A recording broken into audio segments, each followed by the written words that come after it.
Sheltered in place for 2 years, I've written more than 1,000 new pieces. 8 inches thick of paper collected in a volume entitled Ex Rev, an Irreverent Perspective. Since we're in church, I thought I would do a piece from that collection, which will be my first sermonette in more than 30 years. Jesus of Nazareth may not have been the Black Panther's Messiah,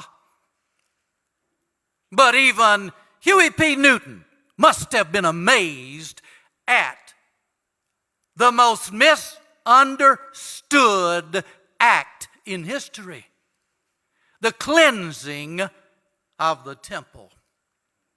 As a child, I was misinformed about Jesus' anger at the money changers and pigeon sellers.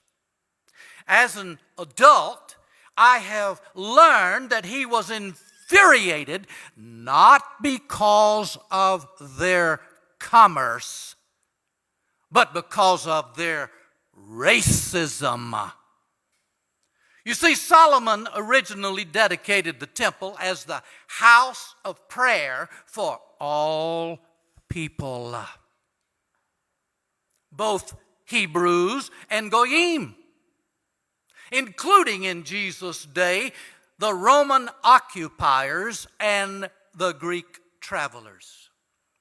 The court of the Gentiles, that outer realm of the temple, was exclusively reserved for non-Hebrews. But Jesus found it occupied by racists. I say Jesus found the court of the Gentiles occupied by racists. Now, the money changers were performing a worthy service, exchanging Roman coins with pagan images for Jewish tokens to be dropped in the poor box for charitable work. And the pigeon sellers were avoiding embarrassment for poor, pious peasants such as Jesus' mother and his Galilean disciples. Unable to afford an expensive lamb, they were allowed to purchase an inexpensive bird, which was offered as an acceptable sacrifice. Yet the sight of them angered Jesus so much that the lamb transformed into a lion, as enraged as any Black Panther in Oakland. Jesus got mad as hell at the money changers and the pigeon sellers, not for what they were doing, but for where they were doing it. He overturned their tables and he chased them out of the court of the Gentiles.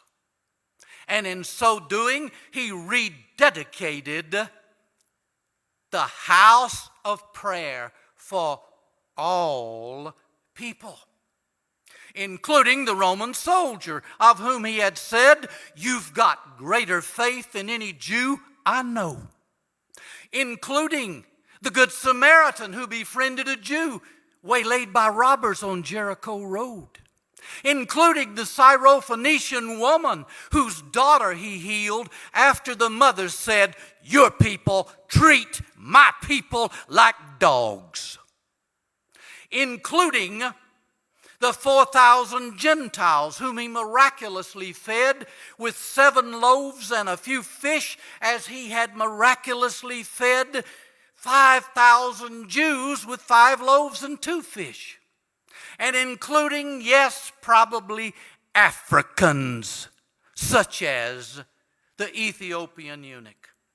It was one for all and all for one with Jesus' motley crew. Whoever and whatever they may have been, they were not crayons. Children use crayons to mark on the wall. Senseless graffiti innocence has scrawled. You see, crayons are weapons in small, angry hands, acts of defiance that we misunderstand, symbols of protest, signs of hidden rage that kids manifest while they're coming of age. Because no one is confined and no one can be defined by the color of the skin we were born in. A mix of colors in every single box without prejudice, like it or not. Human psychology, blind eyes refuse to see that no one is confined or can be defined by the color of the skin we were born in. People are not crayons. Po' boys? Po' boys? Damn right we do.